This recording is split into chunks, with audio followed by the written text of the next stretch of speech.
Hi, I'm Carrie and this is Sandra's Sisterhood. Our video today is what would single childless women tell their younger self? On my Instagram account at The Other Path Coaching and at Sandra's Sisterhood, I pose this question to people who are following the hashtag childless not by choice. And here is what they told me. Again, this is advice from others like you for you. Number one, you will be outside the norm and redefining yourself, and your dreams will eventually be liberating. When we're in the thick of it, it can feel like everything that we imagine for ourselves isn't going to happen, that we'll be living this second rate kind of backup life, and that everybody else around us has the life that we wanted. And eventually, as you start to surround yourself with other people who are in this same boat, and you start to look at some of the lives that other people are living, you can start to recognize that there are more options out there for you than having a spouse and being a mom. You can engage in travel. You can engage in kind of that nomadic lifestyle if you want. You can increase your social life. There are things that you can do that feel like they're not at all what you want right now. It's important to go through the grief, and you can get to a point where being able to redefine your dreams can feel exciting and liberating. Number two, the hopelessness won't last forever. It can really feel like the hopelessness digs in, stays in, and that everything that you do is essentially you're just going through the motions.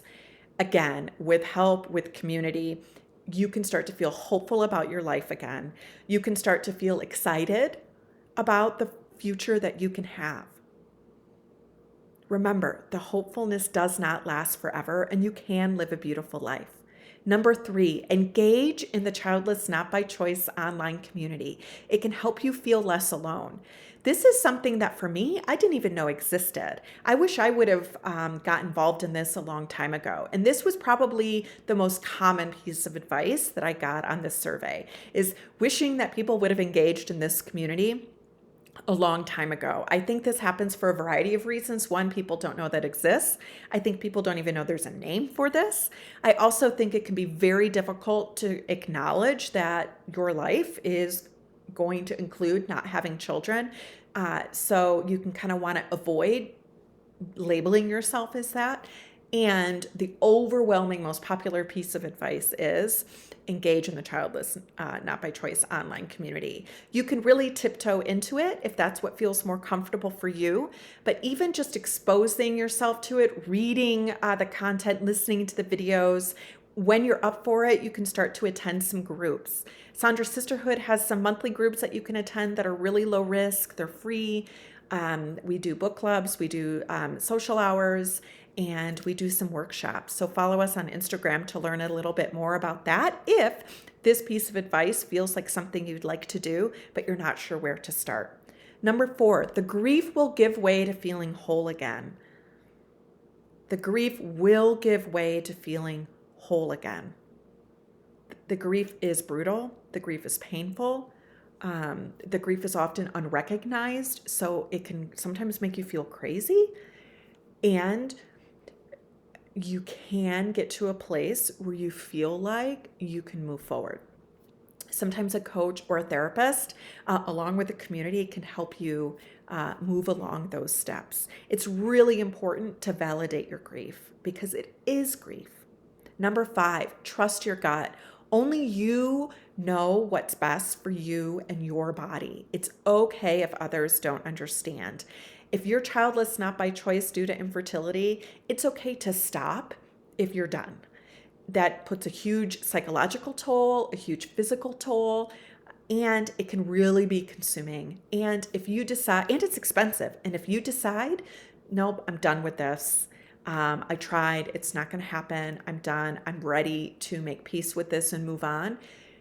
You're the only one who gets to make that decision. And it's okay that you stop. It doesn't mean that you're giving up, and it doesn't mean that you're a failure. It means that you're listening to what's best for you, and you are the expert on you. Number six, set boundaries. You can set boundaries with other people in your life in terms of the questions that you're going to answer, and set boundaries related to social media. It's okay if you take a break from social media, if you get off from social media. It's okay if you block certain people on social media. Maybe they're doing baby announcements, wedding announcements, first birthday parties, Mother's Day, Father's Day. There's a lot on social media that can feel really triggering, and it's okay to just get rid of it. If you still want to be on social media because you know and feel that there are some benefits to that, I know some people in the Childless Not by Choice community have second accounts. So this is an account that is more about being childless not by choice versus sharing a lot of their personal stuff. And in that way, you can curate the algorithm to feed you content like that and keep some of the other content away. Obviously, some still slips through, but it's a way that you can create a filter a little better. So if you're in the thick of it, I feel for you, we feel for you, and hopefully these pieces of advice are helpful. Let us know what I missed, and let us know what you tried and if any of them resonate with you. Follow us at Sandra Sisterhood on Instagram, or subscribe here to our channel in order to receive more tips, encouragement, and resources for the single childless person.